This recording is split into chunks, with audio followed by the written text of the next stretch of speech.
बिस्मिल्लाहिर्रहमानिर्रहीम। अस्सलाम वालेकुम नाज़रीन, रिपोर्टर्स डायरी के साथ मैं हूँ रिजवान अब्बासी। नाज़रीन, आज एहतजाजी कैंप जो कि Mohsin Jamil Baig chief editor online और जिना के लिए जो वर्कर्स एक्शन कमेटी है जिना ऑनलाइन के स्टाफ की, उसकी तरफ से जो लगाया गया कैंप है, आज उसका 19वां रोज़ था। और आज भी जो स्टाफ है, जो जिना ऑनलाइन का जो वर्कर्स हैं, वो पुरअज़्म है और मोहसिन जमील बेग साहब की रिहाई तक उन्होंने आज फिर इस अज़्म का इजहार किया है कि ये एहतजाजी कैंप जारी और सारी रहेगा। आज मेरे साथ मौजूद हैं हमारे ऑनलाइन के रिपोर्टर हैं, सीनियर रिपोर्टर हैं, कोर्ट रिपोर्टिंग करते हैं, राजा बिशारत। आज इनसे भी बात करेंगे। राय साहब, सबसे पहले तो खुशामदीद कहते हैं आपको। शुक्रिया जनाब। नाज़रीन, आज का जो हमारा एहतजाजी कैंप था उसमें senior anchor person Masood doctor Shahid Masood. नाज़रीन, आज का जो हमारा एहतजाजी कैंप था जिसको 19वां रोज़ होने आज हुआ, उसमें जो सीनियर एंकर पर्सन हैं डॉक्टर शाहिद मसूद, वो खुसूसी तौर पर आए और उन्होंने आज स्पीच की। राय साहब, आज शाहिद मसूद साहब आए हमारे एहतजाजी कैंप में, उन्होंने बड़ी खूबसूरत बातें की और मोहसिन जमील बेग साहब के हवाले से कहा कि मोहसिन जमील साहब को जैसे कि मैं जानता हूँ तो आज दिन तक उनको हमने कभी गुस्से में नहीं देखा और इमरान खान को वज़ीर-ए-आज़म बनाने में और उनकी हुकूमत को खड़ा करने में इनका बड़ा किरदार रहा है और उन्होंने भी ताउन की यकीन दहानी कराई। क्या कहेंगे उनके हवाले से, उनकी स्पीच के हवाले से आज? बहुत शुक्रिया रिजवान साहब। डॉक्टर शाहिद साहब आज हमारे वो कह रहे थे कि मैं जब ये इंसिडेंट हुआ मोहसिन जमील बेग साहब के हवाले से तो मैं मुल्क से बाहर था, वो यहाँ मौजूद नहीं थे। उन्होंने मोहसिन जमील बेग साहब के हवाले से बात तो की, लेकिन एक बात उन्होंने और भी की कि उन्होंने कहा कि मैं क्या कहूँ कि इसका सबसे पहले किसको जो निशाना बनाया गया। आपको याद होगा कि उन्हें थप्पड़ मारा गया था मेरे ख्याल में, जिसकी वजह से उन्होंने ये बात कही है। समी इब्राहिम को भी मारा गया था। उन्होंने मजीद निज़ामी, आरफ निज़ामी, बहुत सारे लोगों का जिक्र किया। जब वो ये तकरीर कर रहे थे तो मैं वहाँ बैठे हुए ये सोच रहा था कि डॉक्टर शाहिद साहब काश ये भी कह दें कि इमरान खान की काबीना में जो अहमद फराज का बेटा शिबली फराज मिनिस्टर है, अगर वो ये कह दे इमरान खान को कि कप्तान साहब आप जो कुछ कर रहे हैं सहाफ़ियों के साथ, ये तो ज़िया-उल हक ने किया था। ज़िया-उल हक के दौर में शिबली फराज के वालिद साहब अहमद फराज जलावतन हुए थे। उनके साथ एक और नामवर ख़ातून शायरा फमीदा रियाज़, वो भी जलावतन हुई थी। असल में हुआ ये था कि अयूब खान ने प्रेस एंड पब्लिकेशन 63 में जब बनाया तो ज़िया-उल हक ने इज़हार पर पाबंदी, और वो कहते हैं पंजाबी में कि साफ़ियां जो अथरा साफ़ी है, उनका ये लफ्ज़ अथरा साफ़ी, उन्होंने कड़ाके कढ़न वास्ते उन्होंने एक रिवाइज्ड प्रेस एंड पब्लिकेशन जो है ना वो नाफज किया था। और ये था कि ख़बर अगर सच पर भी हो, हक़ाइक़ पर भी हो, तो तब भी साफ़ी को कोड़े पर पड़ते थे। और ये आज भी वही हो रहा है। उन्होंने ये बातें की डॉक्टर शाहिद साहब ने इस हवाले से कि यूँ लग रहा है कि आज भी हम जो है ना उस दौर में जी रहे हैं। हालांकि ज़िया-उल हक साहब को गए हुए बहुत अरसा हो गया, मुद्दत हो गई, 30-35 साल हो गए, लेकिन ऐसा लग रहा है कि आज भी हम उसी याद में जी रहे हैं। वो उन्होंने साफ़ियों को कोड़े, अच्छा वो सिर्फ वो नहीं, अच्छा एक और बात जो है वो ये है रिजवान साहब के हमारे हुक्मरानों का सबसे बड़ा जो मसला होता है ना, जिस हुक्मरान के ज़हन में बादशाहत का खब्बत सवार हो जाए। जमहूरियत में तो बोलना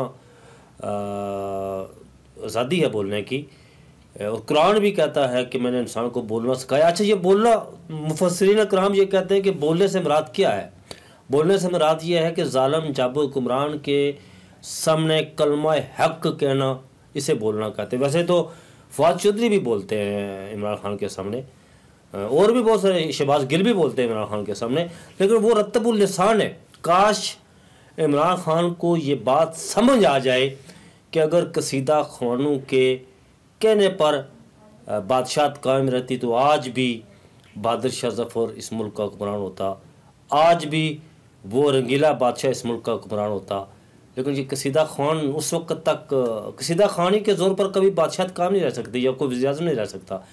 ये ताकत के बलबूते पर तो सारा कुछ हो सकता है, लेकिन खान साहब को उस वक्त इस चीज़ का अदराक होगा कि जब ताकत का ये नशा उतरेगा। खान साहब को ये भी बात याद रखनी चाहिए, तारीख़ का वो बड़ा अक्सर जिक्र करते रहते हैं कभी वो जर्मन को जापान के साथ मिला देते हैं, और कभी चाइना और यूक्रेन और पता नहीं फलां को साथ मिला देते हैं। वो कहते हैं कि आज भी मैं उनकी तकरीर सुन रहा था तो वो कह रहे थे कि जी रियासत मदीना की बुनियाद वो सच्चाई के असूलों की बात कर रहे थे। तो खान साहब सच्चाई के असूलों की बात आप कर रहे हैं तो हज़रत उमर फ़ारूक रज़ी अल्लाह ताला अन्हा, आप तो 7,96,096 मरबा किलोमीटर के हुक्मरान हैं ना, वो 22 लाख मरबा किलोमीटर के हुक्मरान थे। उनकी अदालत में एक बद्दू खड़ा होकर मस्जिद में पूछ सकता है कि आप अपने कुर्ते का हिसाब दें, आपका कद लंबा है, ये कहाँ से बनवाया? तो उनके बेटा खड़ा होकर कहता है कि इन्होंने जो चादर ली है वो मेरी चादर थी जो मैंने दी है, और आप तो मेरे टैक्स के पैसों से तो सैलरी। मैं अगर पूछूं आपको कि आप ये गलत काम क्यों कर रहे हैं तो खान साहब को गुस्सा आ जाता है। खान साहब पीका का जो कानून खुद पर हम साफियों पर जो लागू करना चाहते हैं ना, कि ये उन्होंने गलत अल्फाज लिखे जी, बोले, तो खान साहब आप जो डीजल कहते हैं, शोबाज, बूट पालिश कहते हैं, क्या ये पीका आप पर लागू नहीं होता? ये सिर्फ हम पर क्यों लागू होता है? सवाल पैदा होता है, क्वेश्चन रेज है ये कि पीका की जद में अगर आए तो आप भी आए ना। जी, सबसे पहले जो हुक्मरान असल में ये है कि हुक्मरान खुद को, ये ऐसा होता है कि जो हुक्मरान खुद को खुदा का उतार समझता है कि मैं खुदा, मतलब ये मैं सिर्फ और सिर्फ मैं, इस बाकी जो अवाम है सिर्फ सुपीरियर मैं हूँ, तो बाकी वैसे आप कोर्ट रिपोर्टिंग भी करते हैं। गुज़िश्ता रोज़ जो एक समात थी पीका ऑर्डिनेंस के हवाले से, और फिर दूसरी जब हमने देखा दहशतगर्दी की अदालत में जो समात हुई उसमें बड़ी अच्छी वहाँ पर प्रोसीडिंग हुई, और जो लतीफ़ खोसा थे जो मोहसिन जमील बेग साहब की तरफ से, उन्होंने बड़ी खूबसूरत बात की वहाँ पर, उन्होंने दलाइल के साथ वहाँ पर जज साहब के सामने बातें की। क्या कहेंगे उस समात के हवाले से, और क्या देख रहे हैं कि जो मौजूद अदालत है? देखिए रिजवान साहब जो वकील होता है ना, मैं जो कि अदालतें कवर करता हूँ, स्ट्रॉन्ग आर्गू दिए थे लतीफ़ खोसा साहब ने, लेकिन मैंने इन्हीं अदालतों में 302 के जो मुकदमात थे उनमें लोगों की बेल होती देखी है। इन्हीं अदालतों में मैंने, इन्हीं अदालतों में सदर आरिफ अलवी, जो इस वक्त डॉक्टर आरिफ अलवी, इन्हीं अदालतों में मैंने परवेज़ खटक, इन्हीं अदालतों में मैंने इमरान खान को भी कवर किया है, इन्हीं अदालतों में मैंने शाह महमूद कुरैशी और सत कैसर को भी कवर किया है, इन्हीं अदालतों में मैं शौकत यूसुफ़ज़ई को भी कवर करता रहा हूँ। यहाँ तो 302 के मुकदमात के बीच जो है ना जमानत हो जाती है। PTV पार्लियामेंट पर जो हमला हुआ था वो क्या था? तो वो स्टार्ट दहशतगर्दी की अदालत में दहशतगर्दी थी ना, FIR काटी गई थी उस वक्त। लेकिन कल एक आसन इकबाल साहब ने एक बड़ी खूबसूरत बात की। उन्होंने कहा था कि अगर हम इस केस को परस्यू करते ना तो आज ये जेल की सलाखों के पीछे होते, लेकिन हमने इसलिए से छोड़ दिया था, ये कहेंगे कि इंतकामी कार्रवाई की है। तो जो लतीफ़ खोसा साहब ने, उन्होंने वहाँ एक नुक्ता उठाया कि जो माशरा अपने शहरियों को अपने तहफ़्फ़ुज़ के लिए असला नहीं देता या लाइसेंस नहीं देता ना, तो वो माशरा जो है ना वो बीमार माशरा होता है। उन्होंने ये भी वहाँ नुक्ता उठाया कि क्या पता जी कि वो उनके पास सर्च वारंट नहीं थे, तो वो मेरे घर में कौन दाखिल हुआ मुझे तो नहीं मालूम, कि कोई चोर चक्का डाकू। आजकल तो इस्लामाबाद में स्ट्रीट क्राइम्स बहुत हो रही हैं। यहाँ पर आए रोज़ खबरें, अखबारात जो है ख़बरों से भरे होते हैं कि स्ट्रीट क्राइम्स, फलां जगह डाकू, दिन दिहाड़े दुकानों को लूट लिया जाता है जी, लोगों के घरों में। यह कुछ एक हफ्ता 10 दिन पहले जीत 13 में वाक़या हुआ था। तो मोहसिन जमील बेग को क्या पता जी कि मेरे घर में कौन आया है। अच्छा राय साहब, यहाँ पर जो एक आपको मैं बताऊं कि जो उस वक़्त ये बात ऑन द रिकॉर्ड बात है कि जो उस वक़्त जो ख़ुद को FIA का इंस्पेक्टर, सब इंस्पेक्टर कह रहा था ना, SI, मैं सब इंस्पेक्टर हूँ। तो जब वहाँ मीडिया पर उससे उसकी कार्ड मांगा गया था तो उसने कहा था मेरे पास कार्ड नहीं है, मैं ऑर्डिनरी मुलाजिम हूँ। लेकिन कल उसने जो है ना अदालत में भी यही बात की है। और तैयब शाह साहब जो deputy attorney general of Pakistan है, उन्हें इस केस के लिए स्पेशल प्रोसिक्यूटर के तौर पर भेजा गया वहाँ पर कि वो इस केस को इसकी पैरवी करें। लेकिन जो मैंने जजेस का मूड देखा, मैं पता चल जाता है कि बंदे को कि क्या होता है। वो कल ही मतलब मोहसिन जमील बेग साहब को वो जमानत दे देते, लेकिन उन्होंने कहा कि वो एक लाएंगे, एक वीडियो है जो फ्रांस के लिए दी हुई है, तो मंडे का टाइम, मंडे को तो बेग साहब बाहर आ जाएंगे। यहाँ तो असला आप रिजवान भाई साहब, आप अपनी हिफाजत के लिए असला, मेरे पास शनाख्त नहीं है, मैं आपके घर जाता हूँ जी, तो आप क्या करेंगे? मुझे फूलों का हार पहनेंगे?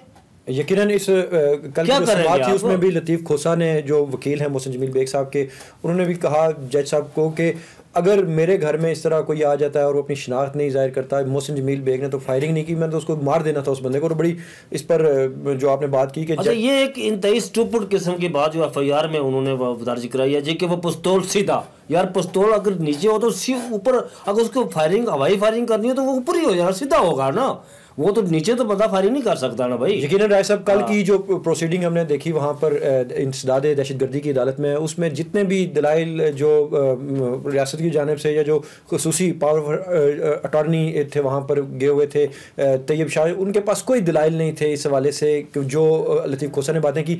नाज़रीन, आज जो हमारा 19वां रोज़ था एहतजाजी कैंप का, इसमें बहुत सारे सहाफ़ी दोस्त रावलपिंडी इस्लामाबाद से भी आए, PFUJ के दोस्त यहाँ पर मौजूद थे, RIUJ के दोस्त यहाँ पर मौजूद थे।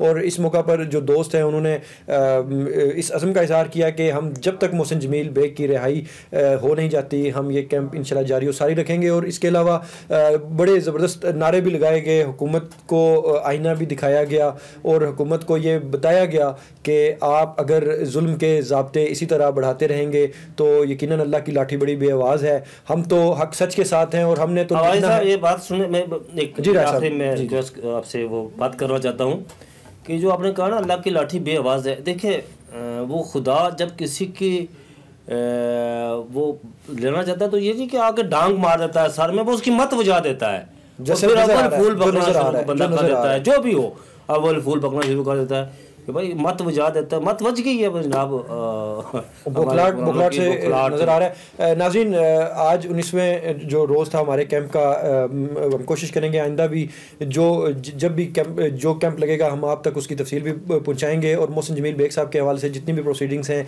अदालतों में वो भी आपके साथ शेयर करेंगे। अपने मेज़बान रिजवान अब्बासी को इजाज़त दें। अल्लाह हाफिज़।